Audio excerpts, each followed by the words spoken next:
तर्पण शिव महापुराण की कथा वर्णन कर रही है। एक देवराज नाम का ब्राह्मण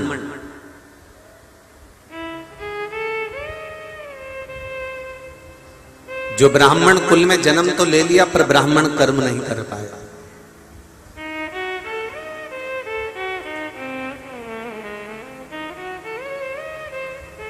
अपने कर्म से वंचित रहा।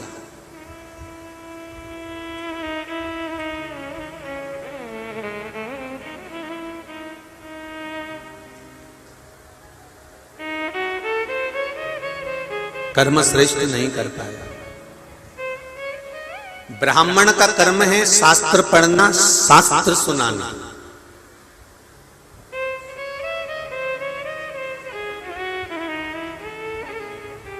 ब्राह्मण होकर यदि वो निंदा में लगा हुआ है, ब्राह्मण होकर यदि वो बेकार कर्म में लगा हुआ है, ब्राह्मण होकर यदि वो अपने कृत्य से, अपने कर्म से वंचित रह गया, तो इस जन्म में भले वो ब्राह्मण बनकर पैदा हो गया, पर अगले जन्म में वो ब्राह्मण बन नहीं सकता। फिर उसकी गति बिगड़ जाती है। फिर वो ना जाने कितनी 84 लाख योनियों में, गरुड़ पुराण उठाकर देखेंगे तो गरुड़ पुराण में लिखा हुआ है, आप जरा स्मरण करेंगे कि ब्राह्मण का कर्म क्या है और वो उस कर्म से अगर वंचित हो जाता है तो उसकी गति कितनी बुरी होती है।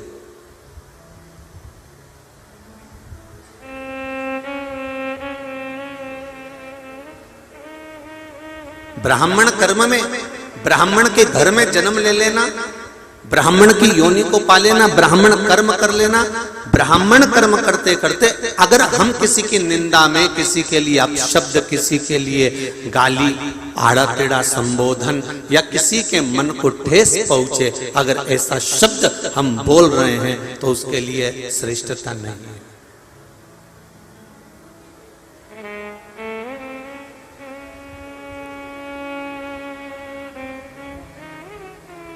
जब किसी के प्राण छूटते हैं ना, जितने लोग आस्था पे सुन रहे हैं जरा ध्यान दीजिएगा, और जितने फेसबुक यूट्यूब पर सुन रहे हैं, और जितने अशोक नगर की इस न्यू मंडी प्रागड्य में बैठकर कथा को सुन रहे हैं, वो भी ध्यान रखना। जब किसी के प्राण छूटते हैं तो लोटे के ऊपर 13वें के दिन, 12वें के दिन एक गीता जी, एक गौमुखी माला, बोलो रे अशोक नगर की जीजियों, सही है कि गलत है? एक गौमुखी माला, लोटा, गीता जी, जनेऊ, उसके अंदर लोटे के अंदर थोड़ा सा गंगा का जल, एक कुसा का आसन, गीता, चंदन की मुठिया, ये किसी के मरने के बाद दी जाती है।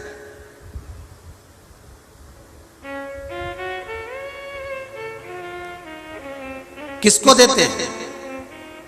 जो 12 ब्राह्मण, जो 13 ब्राह्मण जो हमारे घर में भोजन करने के लिए आए हैं, किसी के जाने के बाद, किसी के प्राण छूटने के बाद, जो ब्राह्मण को हम भोजन करा रहे हैं, उनको हमने गीता जी दी, उनको हमने गौमुखी माला दी, उनको हमने चंदन की मुठिया दी, उनको हमने एक लोटा दिया, हमने उनको एक आसन दिया, हमने एक उनको यज्ञोपवीत दिया।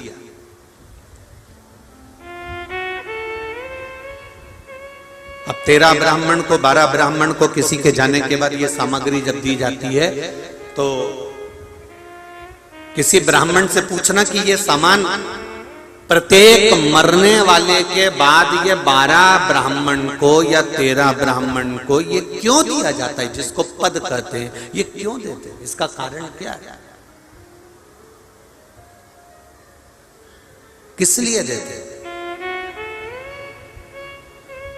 अगर आप ब्राह्मण देवता से पूछेंगे तो वो कहेगा कि जिसके घर का मृत्यु के बाद का हमने अन्न भाग ग्रहण करा है, 12वें का या 13वें का हमने भोजन ग्रहण करा है, उस भोजन को ग्रहण करने के बाद ये माला, ये गीता हमको इसलिए दी गई है कि जिसका हमने भोजन ग्रहण करा है, कम से कम उसकी 51,000 गायत्री का जाप करेंगे, तब जाकर हमने जो भोजन ग्रहण करा है वो भोजन हमारे शरीर में पच पाएगा और उस जीव को तर पाएगा। उस जीव को मोक्ष तब मिलेगा जब इस आसन पर बैठकर इस माला को जपकर हम भगवत स्मरण करें, हम गीता का स्मरण करें या हम गायत्री करें। पर जितने ब्राह्मण 12वें का भोजन करने के बाद जाते हैं, 13वें का भोजन करने के बाद जाते हैं, उनसे निवेदन करूंगा कि कितनी देर बैठकर हम माला जप पाते हैं, कितनी देर बैठकर हम गायत्री का स्मरण कर पाते हैं, कितनी देर बैठकर हम गीता का स्मरण कर पाते हैं, कितनी देर बैठकर हम भगवत चर्चा कर पाते हैं, कितनी देर बैठकर हम भगवत नाम ले पाते हैं, कितनी देर।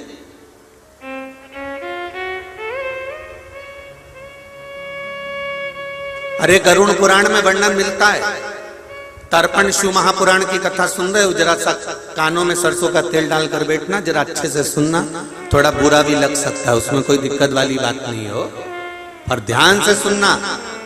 गरुड़ पुराण में और जितनी चीज बोल रहे हैं, कौन सी पुराण से बोल रहे हैं वो भी आप स्मरण में रखना कि आपको कौन सी पुराण से बोला जा रहा है। गरुड़ पुराण में लिखा है कि श्राद्ध पक्ष में अगर ब्राह्मण भोजन भी करता है और भोजन कर कर यदि यजमान के घर से आता है तो उसको घर पर बैठकर कम से कम 21,000 या 11,000 गायत्री का जाप करना चाहिए, जिससे उसने जिसके यहाँ भोजन करा उसके पूर्वजों को मुक्ति मिले और अपने जीवन का भी कल्याण हो सके।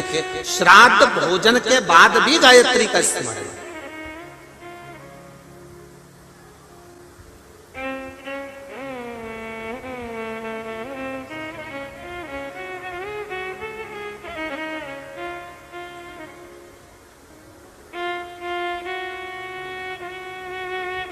हम कितनी गायत्री कर रहे हैं, हम कितना भजन कर रहे हैं, हम कितना मंत्र जाप कर रहे हैं, हम कितना स्मरण कर रहे हैं। कहीं हमारा आधे से ज्यादा समय तो निंदा में तो नहीं निकल गया, हमारा कुछ समय कहीं दूसरे की गलती को छांटने में तो नहीं निकल गया।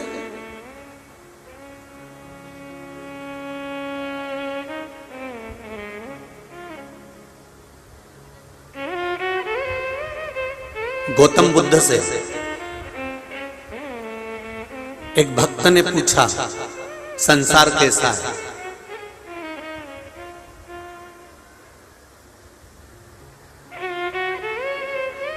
गौतम बुद्ध से एक भक्त ने पूछा संसार कैसा है, तो गौतम बुद्ध ने एक सफेद कागज बुलवाया, एक शीट बिल्कुल व्हाइट कलर की एकदम सफेद शीट को बुलवाया और गौतम बुद्ध ने एक डंडी को तोड़कर उस डंडी में से काजल की एक बिंदी छोटी, बिल्कुल छोटी, उस सफेद शीट पर, उस सफेद कागज पर लगा।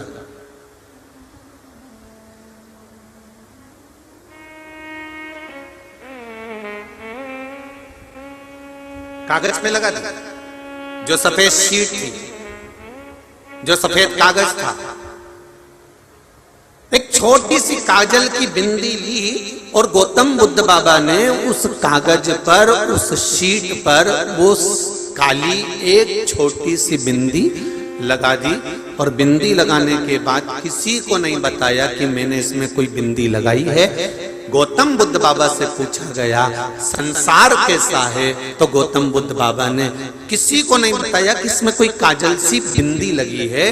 बस गौतम बुद्ध बाबा ने वो कागज सामने टांग दिया, सामने लगा दिया और जितने भी लोगों ने प्रश्न किया था, जितने बैठे थे 50 हो, 100 हो, 25 हो, सबसे कहा कि आप मुझे बताओ कि इस कागज में आपको क्या दिख रहा है।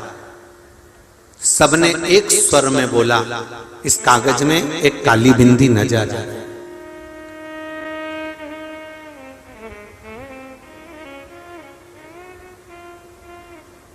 इस कागज में हमको एक काली बिंदी नजर आ रही है। गौतम बुद्ध बाबा ने कहा बस ये संसार है।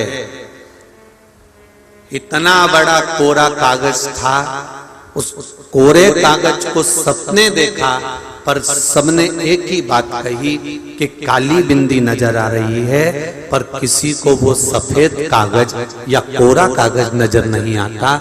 आप परिवार में, कुटुंब में, रिश्तों में, नातों में, मोहल्ले में, समाज में, अपने व्यवहार के अनुसार आप कितना भी कर लो, आप किसी के लिए जान निकाल कर रख दो, कितना कुछ कर कर रख दीजिए, पर इतना करते करते आपने बहुत कर दिया। किसी को गाड़ी, किसी को बंगला, किसी को सामान, किसी को जायदाद, किसी को प्रॉपर्टी, किसी को ये, किसी को वो, दुनिया का काम आपने दुनिया वालों का करा, पर एक काम यदि किसी व्यक्ति का नहीं करा, अर्थात जिसका काम आप 50 बार करते आ रहे हो, जिसका काम आप 100 बार करते आ रहे हो, जिसका काम आप 10 बार करते आ रहे हो, 10 बार आपने उसका काम कर दिया, और एक बार यदि उसका काम नहीं करा तो वो 10 बार करा हुआ काम भूल जाएगा और वो एक बार का काम याद रखेगा कि इसने मेरा ये वाला काम नहीं करा।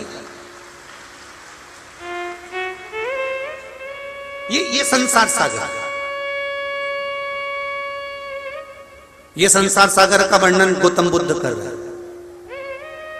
गौतम बुद्ध ने कहा ये संसार सागर है कि कोरा कागज किसी को नहीं दिख रहा, पर एक छोटी सी काजल की जो टिपकी है, एक काजल की बिंदी है, वो बिंदी सबको नजर आ रही है, पर कोरा कागज किसी को नहीं दिख रहा, कोरा कागज किसी को नजर नहीं।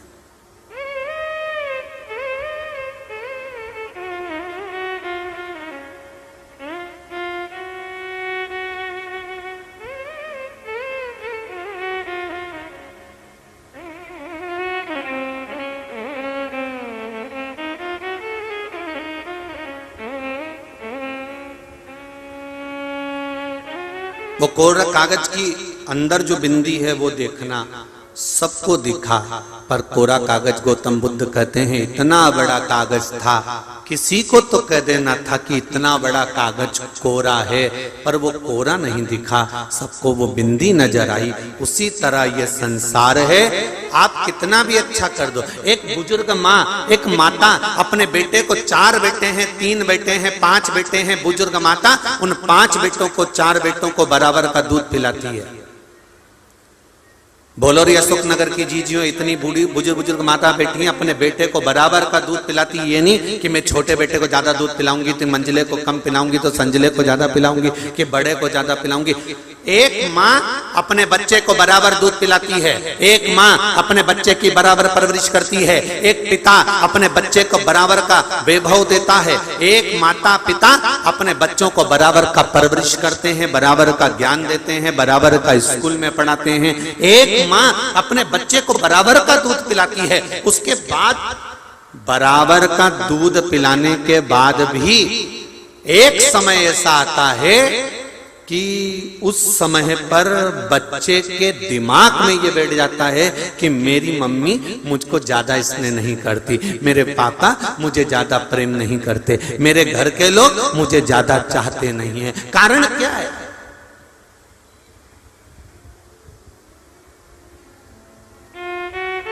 और बच्चों में भेद नहीं होता, भाई भाई में कभी भेद नहीं होता साहब। भाइयों में तो इतना प्रेम होता है कि एक के लिए एक अपनी जान निकाल के रख दे। दिक्कत भाइयों में नहीं होती, दिक्कत तो जो ये जगदम्बा होना आती है ना, त्रिवेणी संगम, ये जब एकाग्रित होती है ना तब दिक्कत चालू होती है। ये स्लो पॉइजन देती है। देख लो तुम्हारी मम्मी को, देख लो तुम्हारे पापा को, सब उन्हीं के लिए कर रहे हैं, तुम्हारे लिए कुछ नहीं करा, उन्हें जिंदगी में कुछ नहीं करा, जिंदगी में कुछ नहीं करा। बस ये स्लो पॉइजन थोड़ा थोड़ा थोड़ा जो देना चालू करा चंद्र घंटा ने, और ये भेरू पे सिंदूर चढ़ गया। अब इसके दिमाग में बैठ गया कि मेरा भाई बुरा, मेरी भाभी बुरी, मेरा कुटुंब बुरा, मेरा परिवार बुरा, मेरा ये बुरा, मेरा वो बुरा। पर कोई घर की एक माँ, घर की एक बहू ऐसी होती है, वो कभी अपने पति से ये नहीं कहती कि कोई बुरा है। वो एक बात कहती है, जब दुख की घड़ी परिवार में आए तो अपन दोनों चलते हैं, चलो खड़े हो जाते हैं। वो घर की बहू लक्ष्मी के तुल्य होती। आप चिंता मत करो, चलो मैं चलती हूँ। आपको आने में देरी है क्या? आप नहीं आ रहे हो क्या? आप कहीं काम में फंसे हो और परिवार में दिक्कत आ गई तो धर्म पत्नी एक ऐसी होना चाहिए, तुरंत कूदकर सामने खड़ी हो जाए, मैं हूं। शिव महापुराण में वर्णन मिलता है महाराज,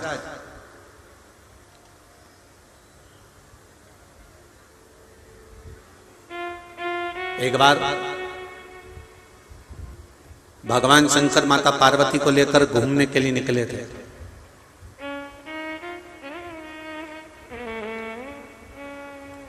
और भ्रमण पर निकले भगवान शंकर पार्वती को लेकर, और भगवान शंकर को बहुत तेज भूख लगने लगी, बहुत तेज भूख।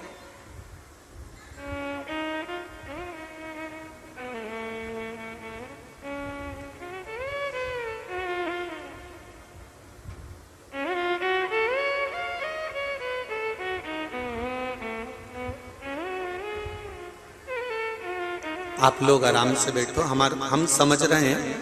कल आप लोगों जो पीछे बैठ रहे हैं, ये व्यासपीठ जो है बराबर में हो गई है, इसलिए दिख नहीं रहा है। हम भी जान रहे हैं, कल आदरणीय सांसद महोदय जी से कहकर हम समझ रहे हैं, आप चिंता मत करो। हम जान रहे हैं कि आप लोगों के मन की जो दशा है, लगभग जहां तक ये पीठ है इससे थोड़ा ऊंचे पर इसको रखिए, तो पीछे जितने भी इधर उधर बैठ रहे हैं इनको तकलीफें हो रही है थोड़ा देखने में। हम जान गए हो, टेंशन ना लीजिए। हर हर महादेव। पर आज बैठो आप लोग आराम से, एक दूसरे के ऊपर पड़ित मत जाओ।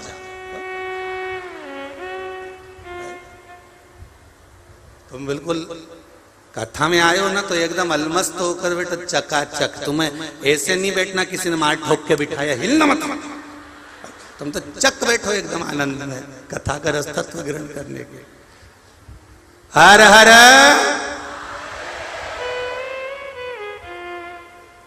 महाराज, मेरा ओघड़दानी, मेरा शिव, मेरा त्रिकालदर्शी, मेरा कैलाशी, मेरा अविनाशी, मेरा शिव, मेरा शंकर भ्रमण के लिए निकले हैं पार्वती जी के साथ। और शिव जी को बहुत तेज भूख लग रही है, बहुत तेज भूख।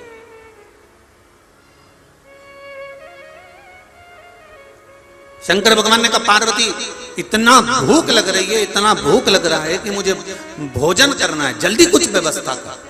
पार्वती जी ने कहा, प्रभु चलो कैलाश चलते हैं और हम भोजन बना देते हैं।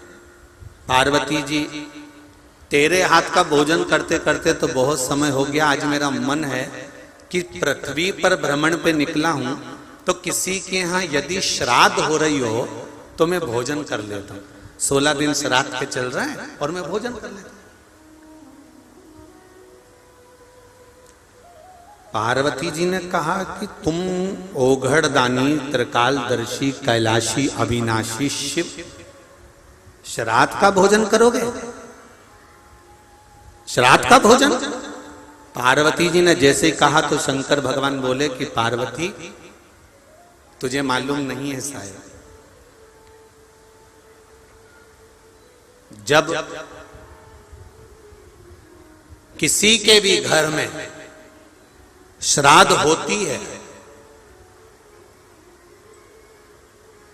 और वो चाहे घी और शक्कर का भी थोड़ा सा भाग कंडा जलाकर, गोबरी जलाकर थोड़ा सा भी भाग अग्नि में छोड़ते हैं, तो शिव जी कहते हैं सबसे पहला अंश पितरों के पास बाद में जाता है, पहला अंश मेरे पास आता है, फिर मैं उस अंश को पितरों के पास भेज दे।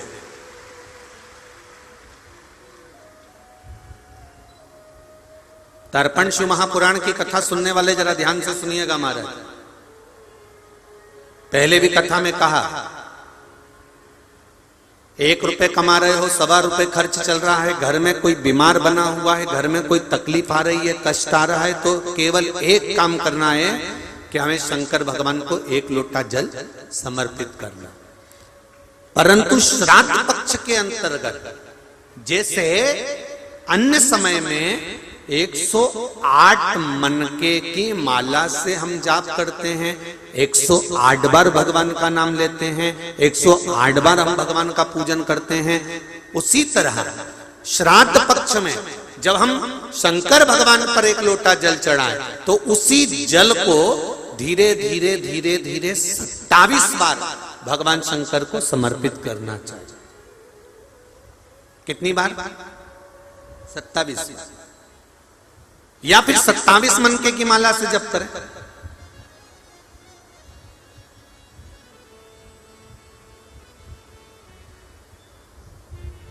उसका फल क्या होगा? भगवान शिव अपने रूप रखकर इन पितरों को वो भाग देना चालू कर देते हैं।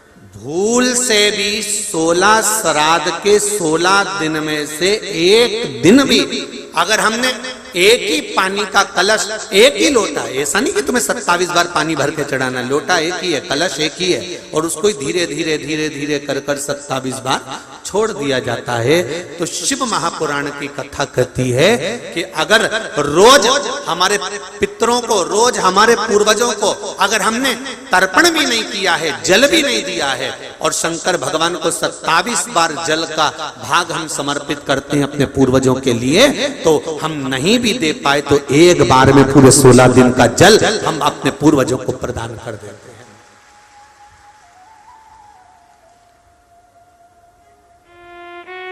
शिवजी कह रहे हैं मुझे भूख लगी है और मेरा मन है कि पृथ्वी पर कहीं पर भी अगर श्राद्ध हो रहा होगा तो मैं भोजन कर लेता हूं। तो पार्वती जी ने कहा तुम कहां भोजन करने जाओगे? शंकर भगवान बोले अयोध्या में जाऊंगा, अयोध्या में जाऊं और अयोध्या में जाकर आज मैं भोजन ग्रहण करूंगा। क्यों? आज दशरथ जी के यहाँ पे श्राद्ध है, मैं जाता हूं। शंकर भगवान जाने की तैयारी करे, ब्राह्मण लोग जा रहे थे भोजन करने के लिए, मेरा ओघड़दानी, मेरे शंभु, मेरे शंकर स्वयं एक ब्राह्मण का रूप रखकर भोजन करने के लिए अंदर प्रवेश कर गए। अब जब अंदर प्रवेश करे, जैसे ही अंदर प्रवेश करे, सब जितने ब्राह्मण थे सब भोजन करने के लिए बैठे। सबके लिए चांदी की थाली, स्वर्ण का कटोरा, सुंदर सुंदर पकवान आकर रखा है। मेरे भोले बाबा भी बैठ गए, मेरे भोले बाबा। अब देखिए शिव पुराण कहती है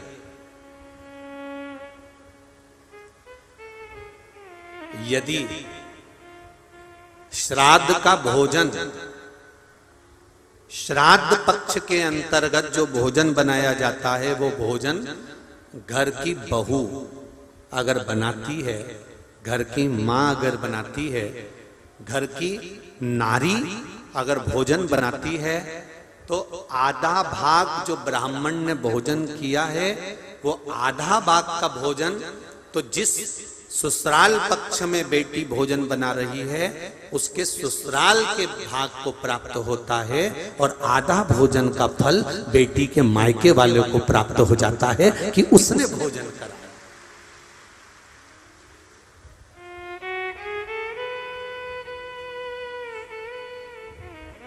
भोजन चालू हुआ, खीर मालपुआ सब परोसा गया, सबने खाना चालू करा।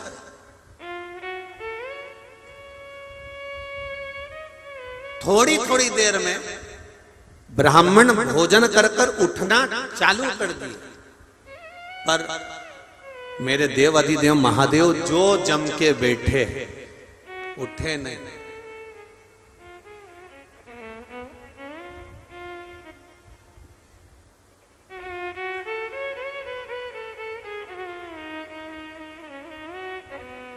उठे ही नहीं। किसी किसी की आदत रहती है एक पंगत में काम नहीं चलता, 2-3 पंगत जरा जमदारी से लगाना पड़ती है। और अभी अभी तो यह बफेट चल गया, पहले के समय में तो पत्ते की पत्तल आती थी और उस पत्तल के पत्ते का ही दोना बनता था। बोलो री जी जी सही है गलत है? पत्ते का ही दोना। और वो दोने को भी टिकाने के लिए जब पंगत में जाते थे तो जेब में 2-4 पत्थर रख के लेके जाते थे कि रायते का दोना नहीं लुढ़क जाए।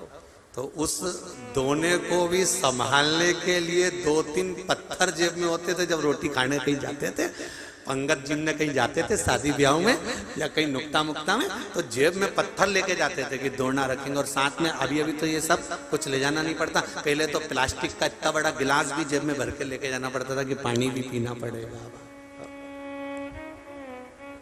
और दोने को रखते, आसपास में पत्थर टिका देते और फिर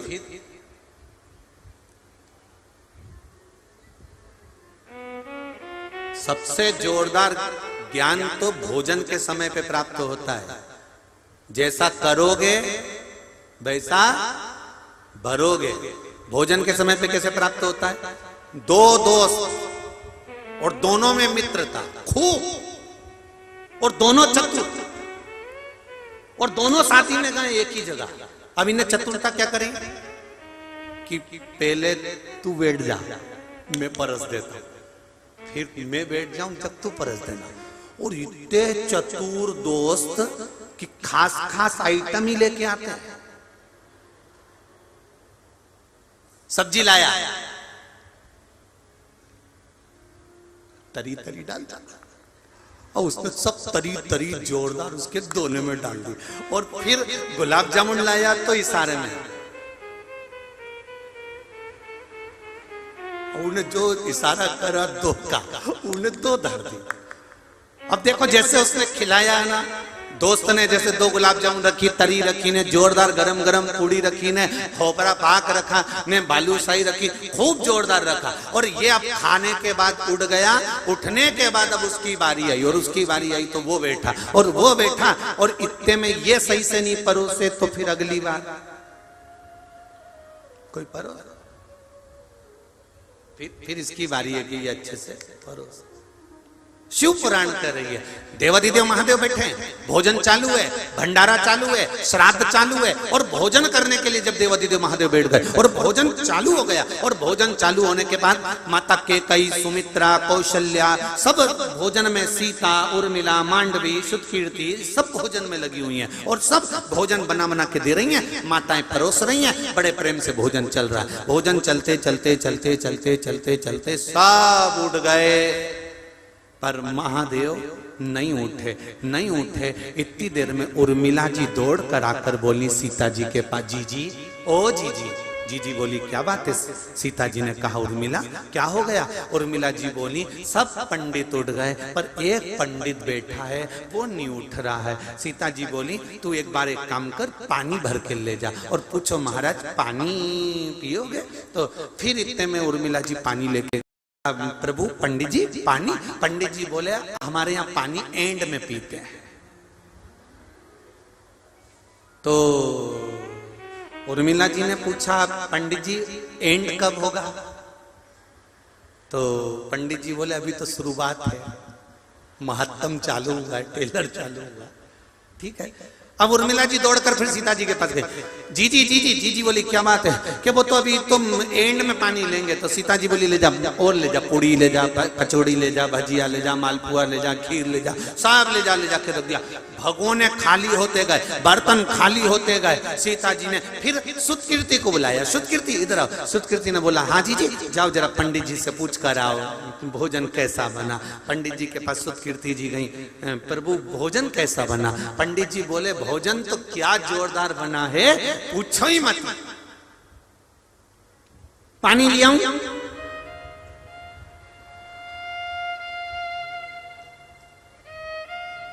शंकर जी बोले एंड में ले ले। आखिर जैसे ही शुद्धकीर्ति जी अंदर गई, सीता जी ने पूछा, उठ गया?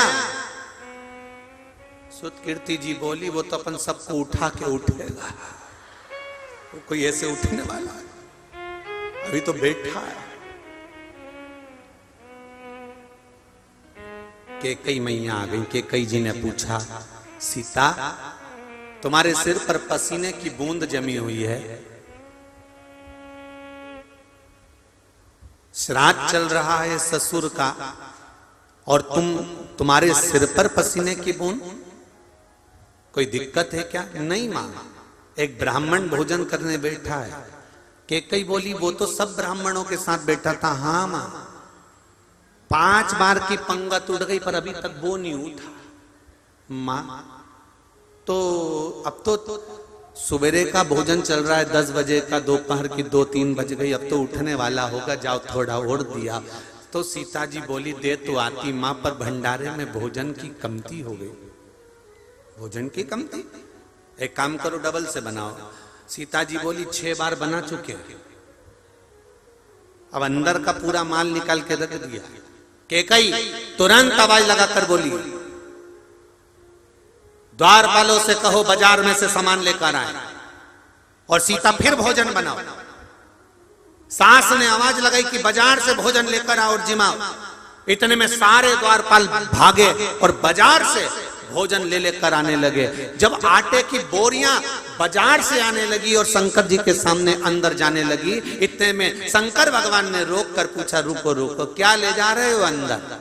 तो क्या अभी आटा ले जा रहे हैं, उसनेगा फिर पूड़ी बन के तुम्हारे पास आएगी। इतने में पंडित जी बोले, शंकर भगवान जो पंडित के वेश में थे वो बोले अंदर ले जाने की जरूरत नहीं है, तुम तो यहीं धर दो। इतना अंदर जाएगा फिर वापिस आएगा, फिर मैं खाऊंगा, उससे अच्छा यहीं पे रख दो तुम, तो मैं आराम से खा लूंगा। आटे की बोरी रख दी, बेसन की बोरी रख दी, मैदे की बोरी, रवे की बोरी, घी तेल शक्कर सब ला के रख दिया और भोलेनाथ जी खाना चालू कर दिया। खाते गए खाते गए खाते गए खाते गए, उठे नहीं। इतने में सीता जी की आंख में जल भर गई। कौशल्या जी ने पूछा जानकी तुम रो रही हो? आज ससुर जी की यहाँ का श्राद्ध है और घर की बहू रोए, ये अच्छी बात नहीं है, तुम क्यों रो रही हो, क्या हुआ तुमको? इतने में सीता जी बोली मां, एक पंडित भोजन करने बैठा है तो उठ नहीं रहा,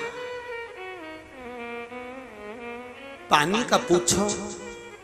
सीता जी बोली अब की बार मैं ही जाती। सीता जी हाथ में जल लेकर पहुंची। ब्राह्मण देवता, अगर आपका आधा हो गया हो तो पानी थोड़ा सा पी लीजिए। इतने में ब्राह्मण देवता बोले आधा तो होने दो, जब आधा होगा मैं पी लूंगा। सीता जी ने मन में सोचा भी तो आधा ही नहीं हुआ और अपन तो एंड की तैयारी में बैठे। सीता जी रोती रोती आंख में जल भरकर भगवान राम जी के पास पहुंचे। राम जी महाराज तो बड़ी मस्ती में बैठे हुए थे। तुरंत सीता जी को कहा जानकी भोजन ब्राह्मण जिम के चले गए? सीता जी बोली सब चले गए, एक ही बैठा है, उठ नहीं रहा, तो उसको अच्छे से जिमाओ। सीता जी बोली सारा सामान जिमा दिया, भंडार का सामान जिमा दिया, सूखा जितना रखा था वो जिमा दिया, दुकानों पे से लाकर अंदर तो आया ही नहीं, बाहर निपटा गया। तो राम जी बोले फिर? सीता जी बोली अब आप बताओ क्या करें? राम जी बोले पहले मुझे देखने दो कि भोजन करने बैठा कौन है। मेरे राम जी जो जाकर झरोके में से झांके, झांकते से पहचान गए कि आज मेरे महादेव अकेले नहीं 33 कोटि देवी देवताओं को अपने अंदर बिठाकर भोजन कर, आज मेरे महादेव 33 कोटि देवताओं को अंदर बिठाकर भोजन कर रहे हैं। तब सीता जी को आवाज लगाकर कहा अब तू मत जा, जो ज्यादा एक्शन मारे ना तो कुछ मत करो, जो पार्टी में ज्यादा इतराए उसकी पत्नी को लाके खड़ा कर दो, फिर देखो बापड़े को। तुरंत चुप, साइलेंट, फिर हंसेगा भी नहीं और हंसेगा भी तो उतना ही उसको देखकर, इससे ज्यादा हंसेगा भी नहीं।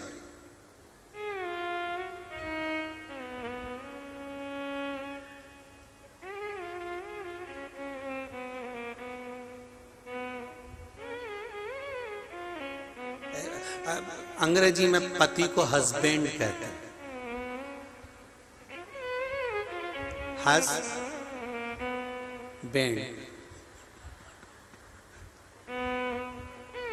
वो बैंड गलत हो गया, पहले था हस्बैंड, हंसने पे बैंड है और वो बैंड लगा दिया गया। अब शिव जी को देखकर राम जी ने कहा तू टेंशन मत ले सीता, रुक जा, अब तो रुक जरा, मैं अभी आमंत्रित करता हूं। और भगवान राम ने मां जगत जननी जगदम्बा माता पार्वती का आह्वान किया, हे मां पधारो, स्वामी भोजन कर रहे हैं और माता के बिना भोजन हो जाए ये श्रेष्ठता नहीं है।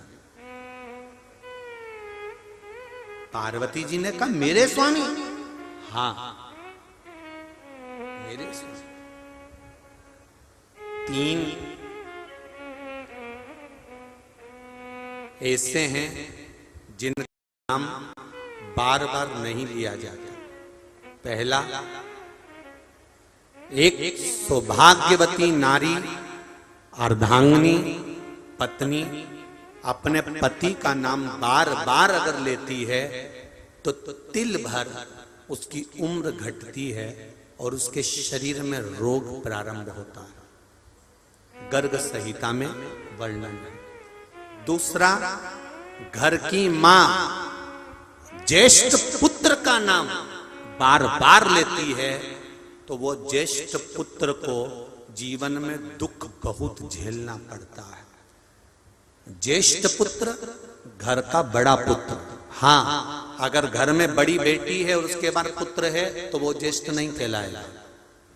बड़ी बेटी है तो बेटी का नाम मां बार बार ले सकती है, पर ज्येष्ठ पुत्र, जितने भी आस्था चैनल पर कथा सुन रहे हो, जितने फेसबुक यूट्यूब पर कथा सुन रहे हो, आप अपने घर के बड़े व्यक्ति को देखना, उसके घर की मां अगर बड़े बेटे का नाम बार बार लेकर पुकारेगी, कृष्ण राम कुछ भी जो उसका नाम है, हरि किशन जय नारायण जो नाम है उसका, उसको मां बार बार लेकर पुकारेगी। ज्येष्ठ पुत्र का नाम जब मां बार बार लेकर पुकारती है तो ज्येष्ठ पुत्र को 3 तकलीफों से गुजरना ही पड़ता है। एक तन दुखी, दूसरा मन दुखी, तीसरा धन दुखी। या तो वो तन से कष्ट में होगा, या मन से कष्ट में होगा, या धन से कष्ट में होगा। उसका जीवन थोड़ा ना थोड़ा संघर्ष में निकलेगा। क्यों? क्योंकि माता का फर्ज है कि ज्येष्ठ पुत्र का नाम बार बार मुख से ना लिया जाए। अगर ज्येष्ठ पुत्र को, बड़े पुत्र को मां को बुलाना है तो उसके नाम से ना बुलाते हुए कोई उपनाम, कोई साधारण सा नाम मां को अपने बेटे का रख देना चाहिए। इसलिए हमारे यहाँ पर जो बड़ा बेटा होता था ना तो उसको माएं बड़े प्रेम से हर कुछ बोल देती थी, ये तो कल्लू है, ये तो लल्लू है, ये तो पप्पू है, ये तो ऐसा है, ये तो वैसा, कुछ भी उसका नाम मां कुछ भी अपने मन से रख देती थी। क्यों रे कनुआ, क्यों रे काना, मां उसका नाम रख देती थी। क्यों रे रघु, क्यों रे रघुवीर, मां उसका नाम कुछ भी रख देती।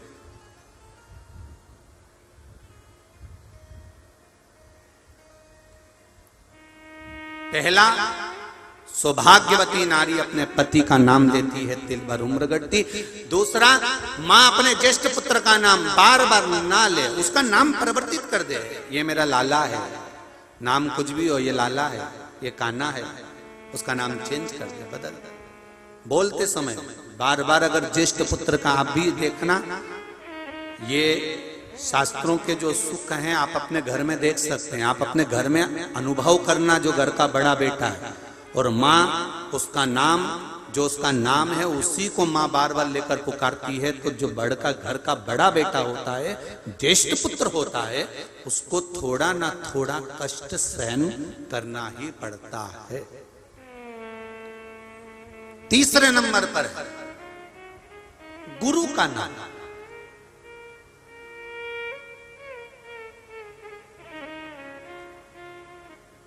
शिष्य गुरु के नाम का स्मरण अर्थात गुरु मंत्र का स्मरण करे।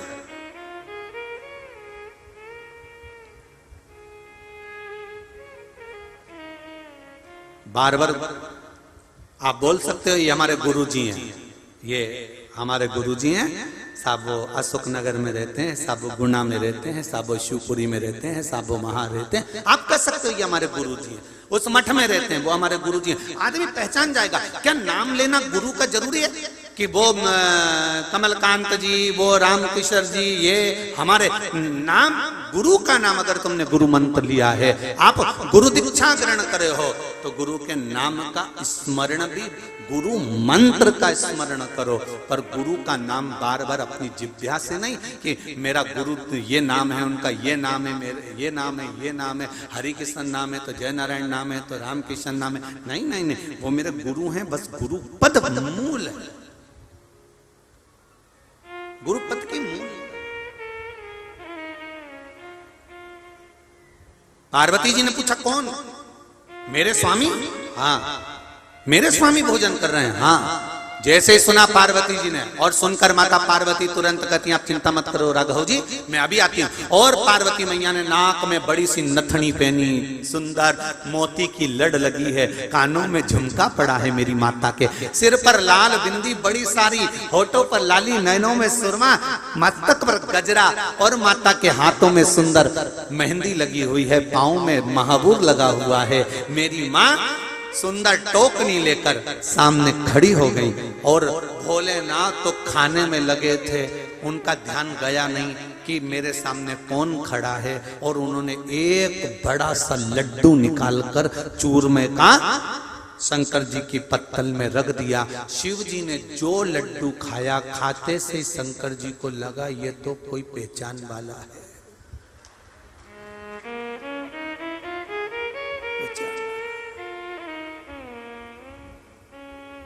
तुरंत देखा तक नहीं कि कौन ने परोसा, उतनी देर में पहचान लिया।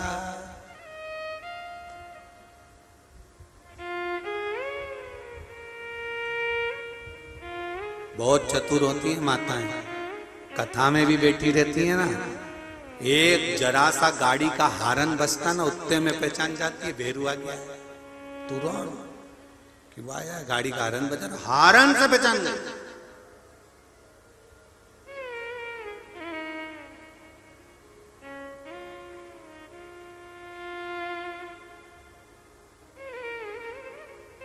सबसे ज्यादा दिक्कत पहले की रामलीलाओं में बहुत आती थी। रामलीलाओं में पति भी जाता था, पत्नी भी जाती थी, और रामलीला होती थी रात की। अब पत्नी को टेंशन रहता था, दिख नहीं दिया, अब इसको अपना पति नहीं दिखे तो एक पर्ची लिख के भेज दे मंच पे, कालू सिंह तुम्हारी माता जी की तबीयत ज्यादा खराब है, तुमको घर पे बुला रहा है। अब इसको दिख नहीं रहा था बहुत देर से, तो इसने पर्ची भेजी, पर्ची भेजी, और मंच पे रामलीला वाले में एक माइक पकड़ के बैठता है जैसे हमारा आशीष मूंछ वाला, ऐसे वो चिल्लाता, और उसने आवाज लगाई कि कालू सिंह तुम्हारे घर पे तुम्हारी माता जी की तबीयत खराब है। इतनी देर में कालू सिंह उठा और इसने देख लिया है, तो इसने दूसरी पर्ची भेज दी, माची हो गई है, दूसरी पर्ची बैठे, वो दिख नहीं रहा, बस उतनी देर में तो दिख गए। अब पार्वती मैया ने एक चूरमे का लड्डू बड़ा सारा शिव जी के सामने रखा, शंकर जी ने लड्डू खाया, और खाते से ही पहचान गए कि बाबा ये तो पहचान वाला लगता है। तो भोलेनाथ तुरंत लड्डू मुंह में भरा, और भरते से जो सामने देखा, क्योंकि शिव जी खाते गए, किसी को नहीं देखा कि सीता आई, कि उर्मिला आई, कि मांडवी आई, कि सुकीर्ति आई, कि केकई आई, कौशल्या आई, किसी को नहीं देखा, पर जो मुंह में लड्डू लेकर जो पार्वती जी को देखा, देखते से ही पार्वती जी बोली कितने दूं? शंकर जी बोले हो गया, एक में हो गया।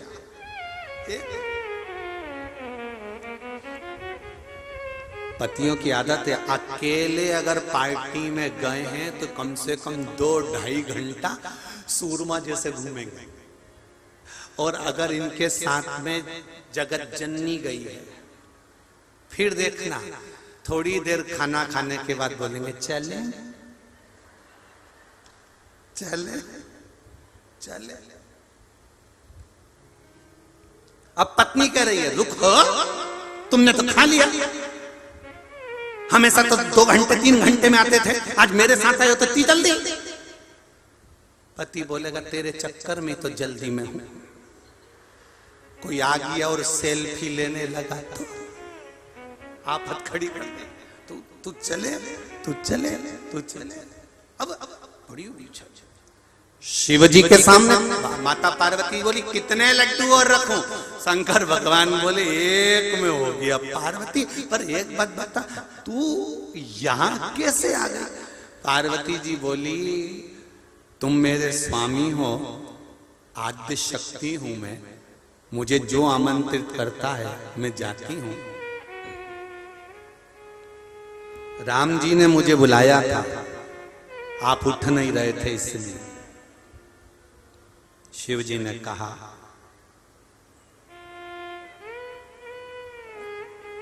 आपने मुझे अन्नपूर्णा बनकर भोजन दिया, श्राद्ध में अन्नपूर्णा बनकर भोजन दिया है, बुलाओ राम सीता को।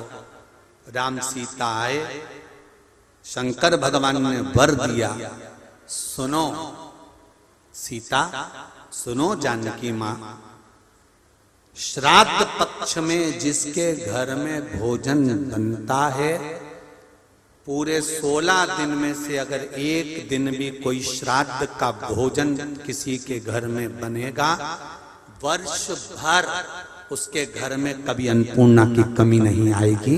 ये मेरा वर है।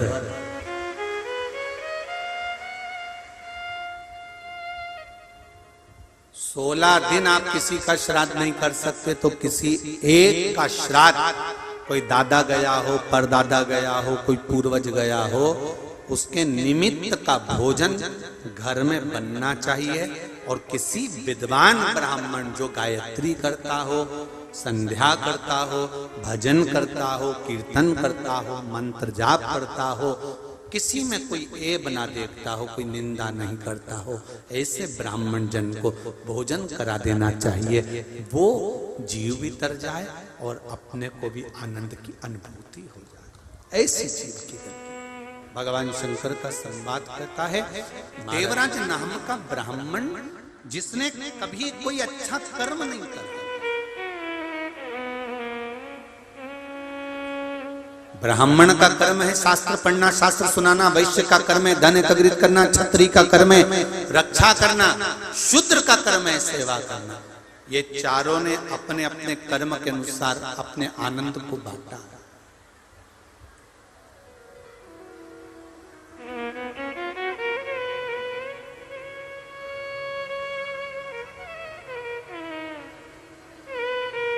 चारों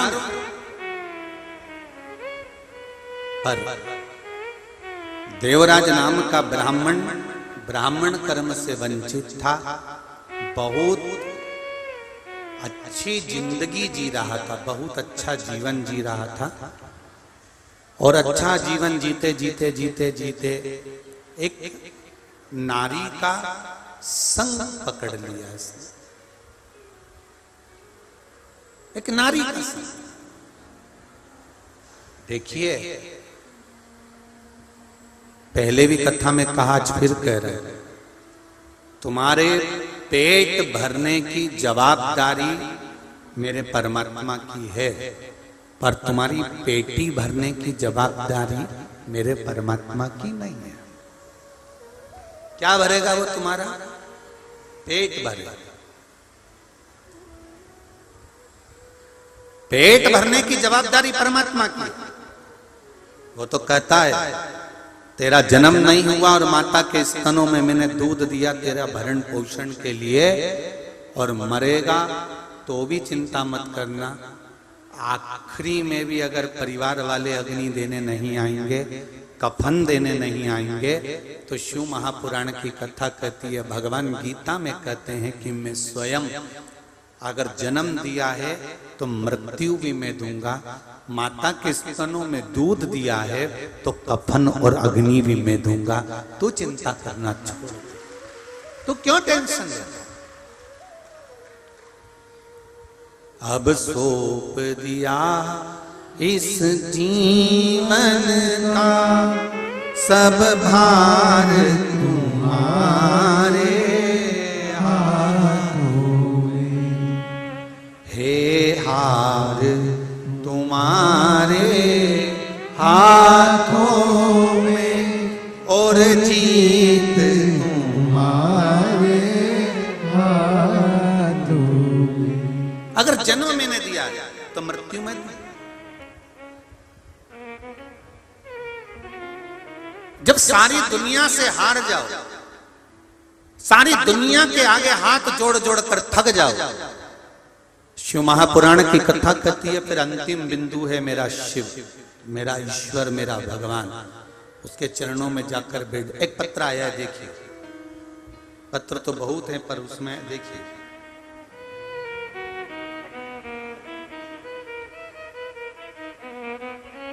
मैं गिरीश भागवत, खिरकिया, हरदा जिला मध्य प्रदेश में रहता हूं। कहीं बैठे हो तो हाथ हिलाइएगा। आप ही हैं? दोनों हाथ हिला दो एक बार। श्री शिवाय नमस्तुभ्यम, ऐसे दोनों हाथ हिला दीजिए। हर हर महादेव। मैं गिरीश भागवत, खिरकिया, हरदा जिला मध्य प्रदेश में रहता हूं। हम लॉकडाउन से कथा सुन रहे हैं। बाबा की महिमा का गुणगान कितना करें उतना कम है। मैं व मेरी पत्नी के विवाह को 13 वर्ष हो चुके हैं। हमने कई डॉक्टरों से अपना इलाज करवाया परंतु संतान का सुख नहीं था। सभी जगह से निराशा हाथ लगी। आपकी कथा सुनते समय जब आपने पशुपति व्रत व सफेद आंकड़े की जड़ का उपाय बताया तब मेरी पत्नी ने उपाय करने के बारे में सोचा और हमने जिस प्रकार आपने वह विधि बताई थी उसी प्रकार से 18 नवंबर 2021 को वह विधि की, जिसके बाद बाबा की महिमा ऐसी हुई कि 18 नवंबर 2021 को विधि करी।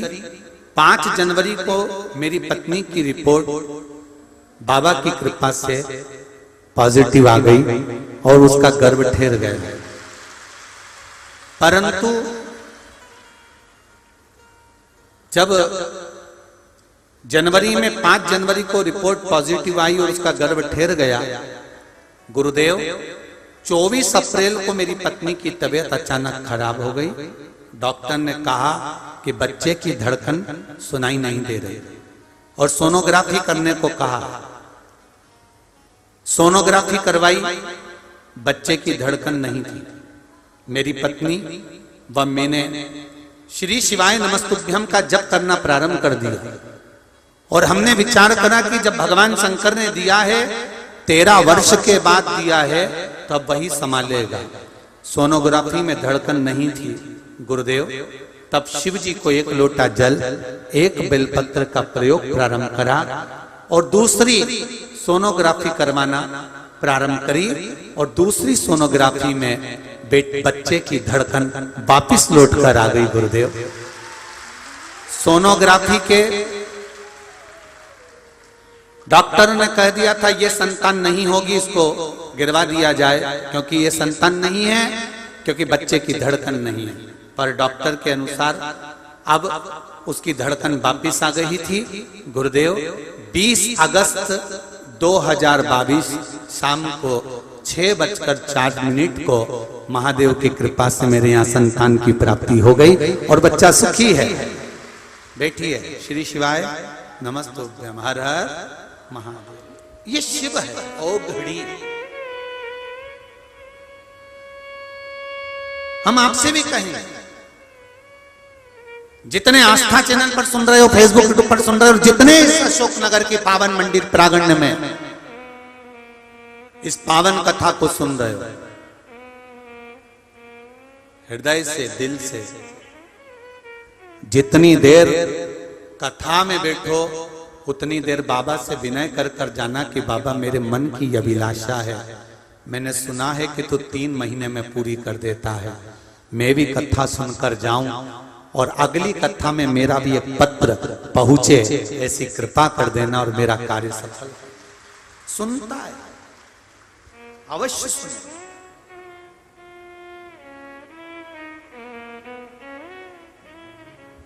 ये तो आप सभी को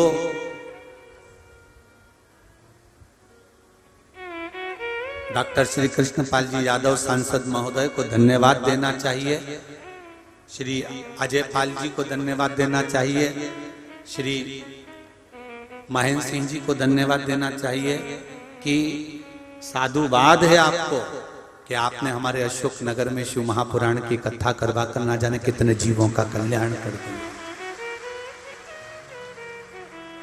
एक पत्र भेजा है किसी ने, पत्र क्या है, पतरा है, ठीक है?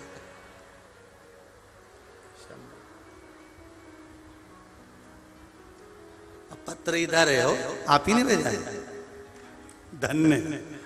दोनों हाथ हिला दो एक बार, श्री शिवाय नमस्ते। बहुत भारी है हो।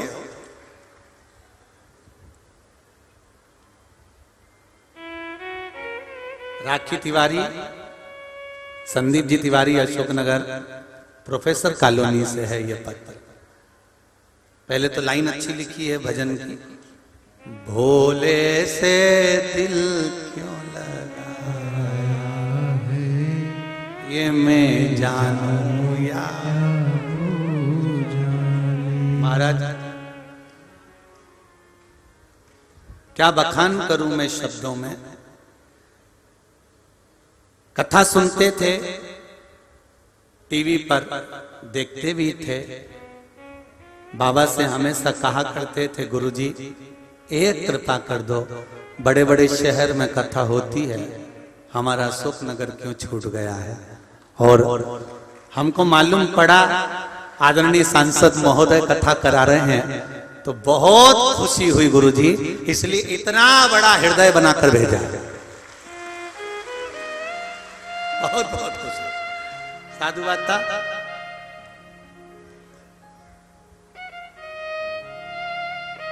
बहुत सुंदर बातें लिखी हैं।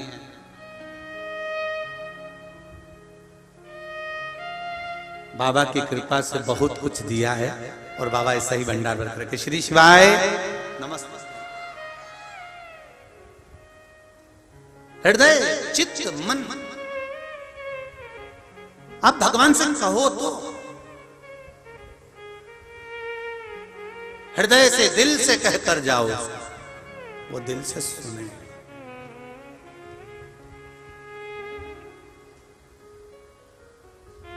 और जितने लोग इस कथा में आए हुए हैं उनसे कहूंगा, आप लोग ऐसे ही कथा में नहीं पहुंच जाते, ये मेरा विश्वास है।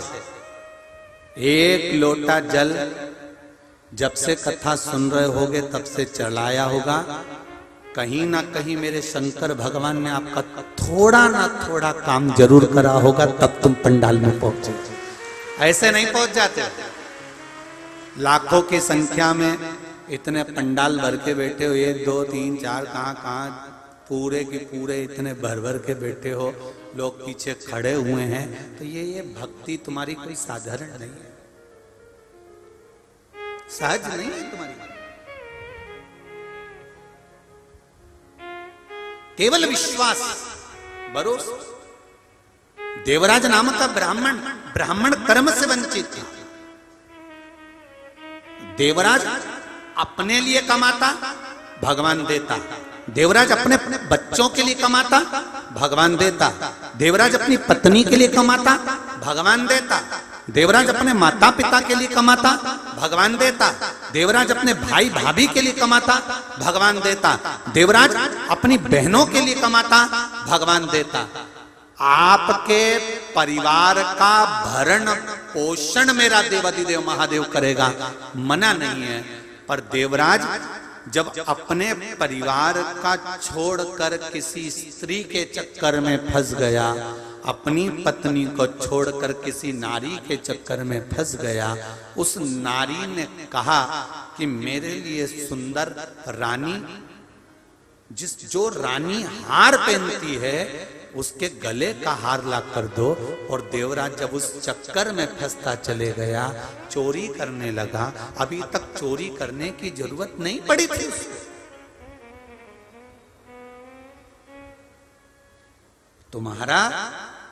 तुम्हारे परिवार का, बच्चों का, पत्नी का कुटुंब का भरण पोषण करने की जवाबदारी मेरे भगवान की है। पर व्यक्ति चोरी कब करता है? जब अलग पैसा उसको लगने लगता है, कहीं मदिरापान में, कहीं वेश्यावृत्ति में, कहीं जुए में, कहीं मांसाहार में, कहीं व्यसन में। एक पत्र आया है, वो भी देखिए।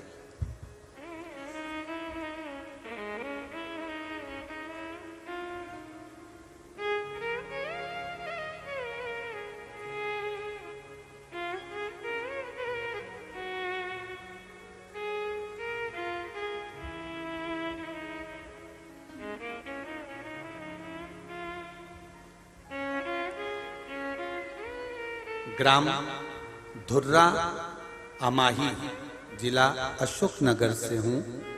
मैं महादेव की पुत्री हूँ। जिसने भी पत्र लिखा हो वो खड़े होकर अपना हाथ हिला सकती हैं। आप ही ने लिखा बेटा? श्री शिवाय नमस्तुभ्यम। दोनों बेटियां हाथ हिला दो। महादेव की पुत्रियां हैं, महादेव की कृपा। क्या बखान करें गुरुजी, हम बोल नहीं सकते।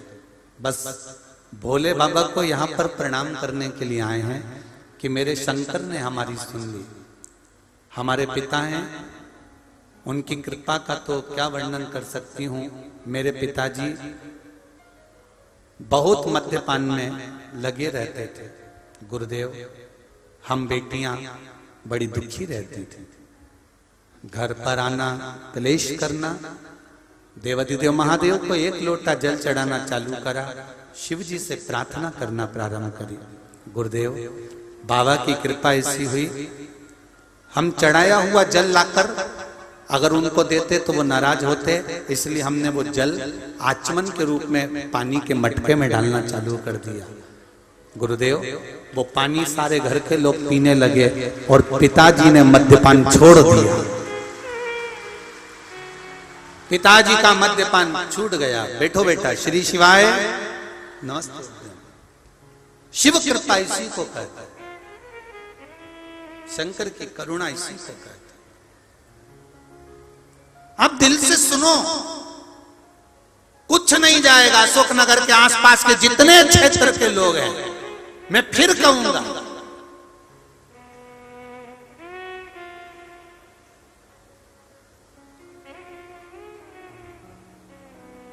और ये मेरा विश्वास कहता है, इस क्षेत्र में पहले जो भी सांसद महोदय रहे हों, मेरा विश्वास कहता है कि जिंदगी में शिव पुराण तो नहीं कराई होगी जो आपके सांसद महोदय ने आपके क्षेत्र में करा।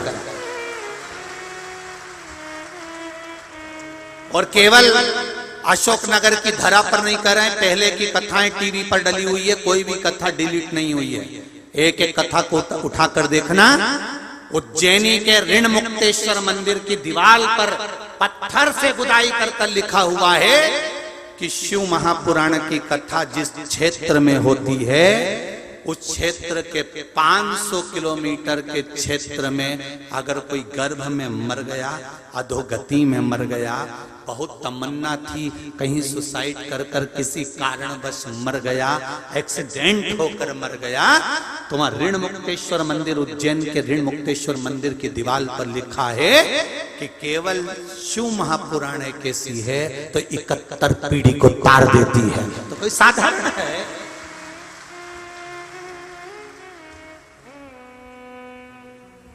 कोई सहजता नहीं है।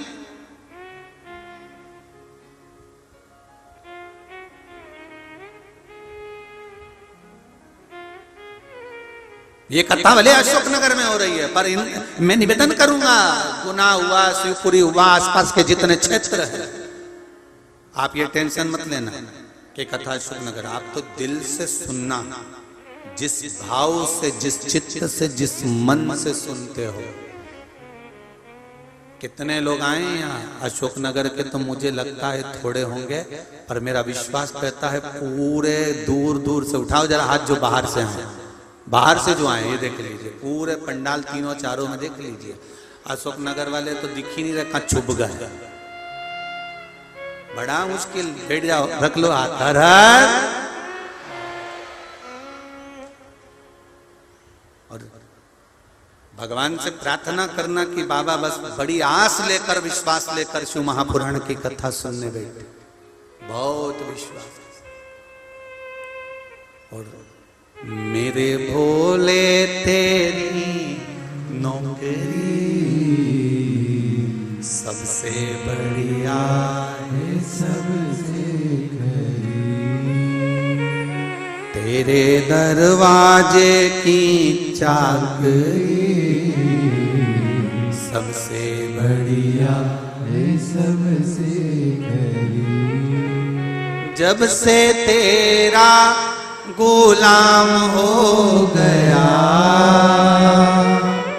तब से मेरा भी नाम हो गया,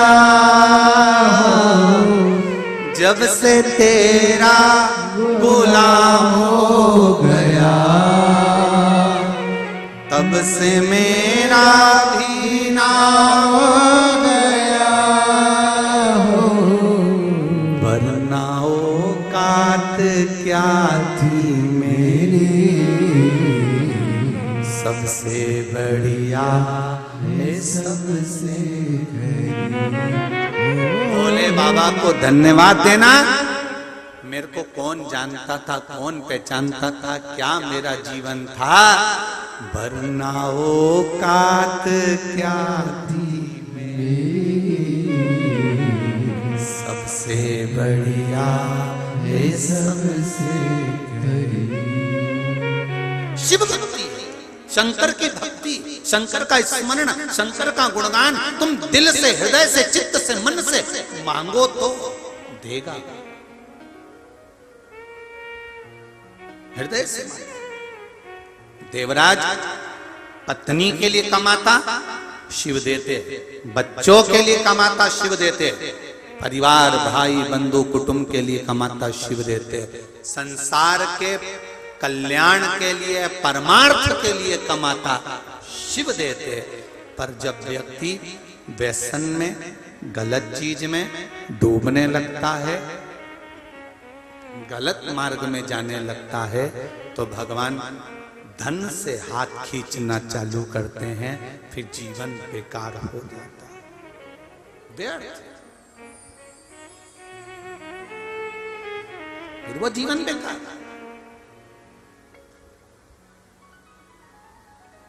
देगा वो, जन्म दिया है तो पेट भरने की जवाबदारी उसी की है, पर आप अपने परिवार में और परमार्थ का काम सत्कर्म करते रहिए, देने में कमी नहीं आई। जिस कुएं में पानी भरा ही रहता है वो कुएं में एक दिन बदबू आने लगती है, जिस कुएं से पानी निकलता रहता है उसमें दूसरा पानी आता रहता है।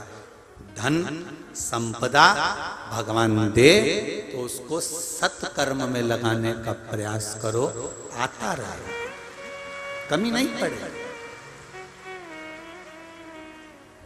सत्कर्म की ओर।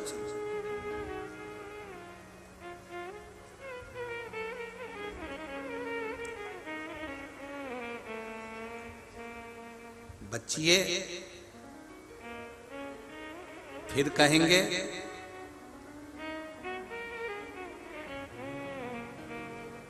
धन होगा,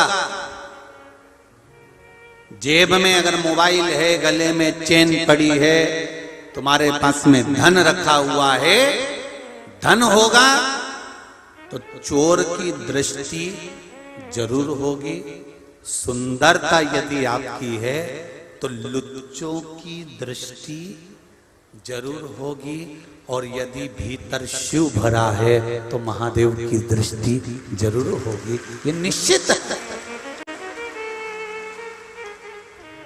ये निश्चितता है आपके जीवन, जाने ना जाने। देवराज ब्राह्मण शरीर में ताप पड़ गया, शिव जी के मंदिर में चोरी का सामान लेकर पहुंच गया, शंकर भगवान की कथा चल रही थी, 2 क्षण की कथा उसके कानों में पड़ गई। वो 2 क्षण की कथा उसका कल्याण कर गई। बेलपत्री के वृक्ष के नीचे वो बैठा और शरीर से प्राण निकले, शिवधाम चले गया। शिव महापुराण की कथा कहती है, हमारे यहाँ पर श्राद्ध पक्ष में कौए को भोजन दिया जाता है। बोलो देते कि नहीं देते? जम के बोलो जरा। देते हैं। गौ माता को भोजन दिया जाता है, स्वान को भोजन दिया जाता है, किसी भिक्षुक ब्राह्मण, कोई भूखा, कोई साधारण कोई व्यक्ति को भोजन दिया जाता है। क्यों?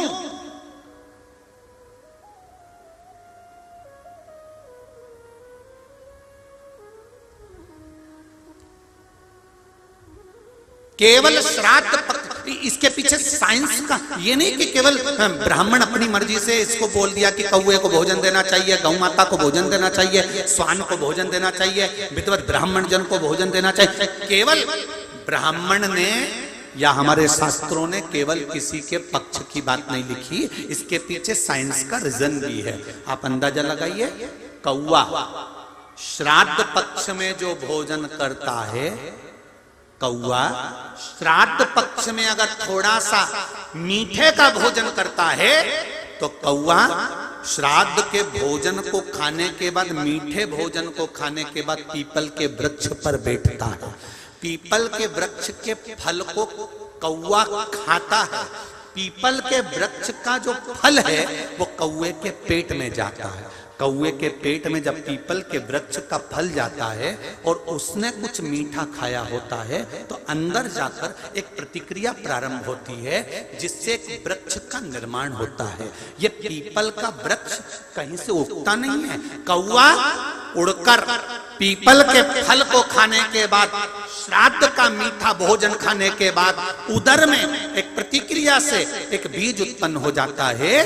कौआ पेड़ पर बैठे, कौआ दीवाल पर बैठे, कौआ रेत पर बैठे, कौआ जहां जाकर बैठे और वो विष्ठा करता है, गंदगी करता है, तो उसके अंदर जो खीर, मीठे का भोजन और पीपल का जो फल खाया था उसका भाग उसके पेट के अंदर जो बीज उत्पन्न करता है, वो जहां जाकर गंदगी करता है, विष्ठा करता है, वहीं पर पीपल का पेड़ उगना प्रारंभ हो जाता है। पीपल के वृक्ष का निर्माण कौआ कर देता है।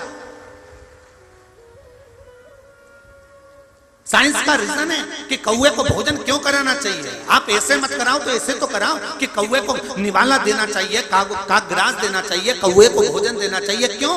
क्योंकि कौआ जितना खीर ग्रहण करेगा, जितना खीर का भाग उसके उदर में जाएगा, तो उसको ठंडक चाहिएगी। ठंडक चाहिएगी तो पेड़ पर जाएगा, पेड़ पर जाएगा तो पीपल के पेड़ पर बैठेगा, उसका फल भोजन को पचाने के लिए खाएगा तो विष्ठा करेगा, और विष्ठा करेगा तो पीपल का पेड़ जन्म लेगा। आप अगर वृक्ष नहीं लगा सकते तो आपने जो खीर खिलाई है उस खीर से भी पीपल के वृक्ष का निर्माण हो जाता है, प्रकृति का सुंदरता बन जाता है। इसके पीछे तो साइंस। आप ना खिलाएं, इस भाव से तो खिला सकते।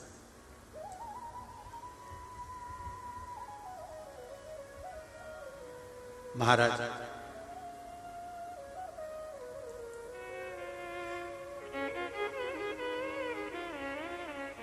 कितना सुंदर लिखा है, शिव महापुराण के अंतर्गत आता है। स्वप्न में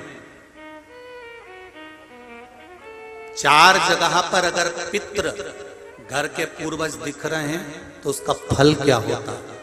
तर्पण शिव महापुराण की कथा में अच्छे से सुनिएगा। मेरी माताओं से भी निवेदन और मेरे भाइयों से भी निवेदन, आपके घर के पूर्वज जो मर चुके हैं, आपके सपने में अगर 4 जगह पर नजर आ रहे हैं तो उसका फल देखिए। पहला, अगर आप सोए हो और आपके पितृ, आपके पूर्वज जो मर चुके हैं वो आपके सिर के पास खड़े हुए दिख रहे हैं, तो डरना मती, बल्कि भगवान को धन्यवाद देना कि आज मेरे पितृ मेरे सिर के पास, मेरे पूर्वज खड़े हुए हैं। कारण जब सिर के पास स्वप्न में मरा हुआ व्यक्ति नजर आता है, जो मर चुका है, जो पितरों में चला गया, जो बहुत साल हो गए हुए, और वो हमारे सिर के पास खड़े हुए स्वप्न में दिख रहे हैं, तो समझ लेना कोई खुशखबरी घर में बहुत अच्छी आने वाली है। दूसरा, वही पितृ, वही पूर्वज जो मरे हुए हैं, जो चले गए हैं, वो हमारे पांव के पास अगर नजर आ रहे हैं तो समझो कि घर में कोई तकलीफ आने वाली, उसका स्मरण। तीसरा, यदि थोड़ी सी देर के लिए हमारे पितृ या हमारे पूर्वज जो मरे गए हैं वो हमें थोड़ी सी देर के लिए दिखे और अचानक ओझल हो गए, समझ लेना कि कोई क्षण भर की समस्या हमारे सामने आएगी, उससे हमें घबराना नहीं है। और चौथा, किसी पेड़ पर या घर के अंदर, घर के बाहर नहीं, घर के अंदर या किसी वृक्ष पर हमारे पूर्वजों को हमने स्वप्न में देखा है, तो समझ लेना कि हमारी उन्नति की सीढ़ी बढ़ने वाली है, कोई अच्छा काम हमारी ओर होने। अब कई लोग कहते हैं हमारे को पितृ दिख रहे हैं, हमारे मरे हुए दादाजी दादी जी वो मर गए तो हमको दिख रहे हैं। गुरुजी कैसा होता है? शिव महापुराण की कथा कहती है, गर्ग संहिता कहती है, स्कंद पुराण कहती है। आप ध्यान तो दो कि पूर्वज पितृ कभी बुरे नहीं होते, कभी बुरे नहीं।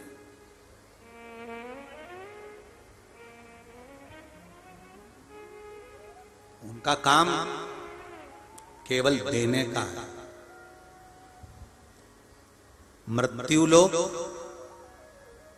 चंद्रलोक, चंद्रलोक के ऊपर है पितृलोक। पितृलोक कहां पर है? चंद्रलोक के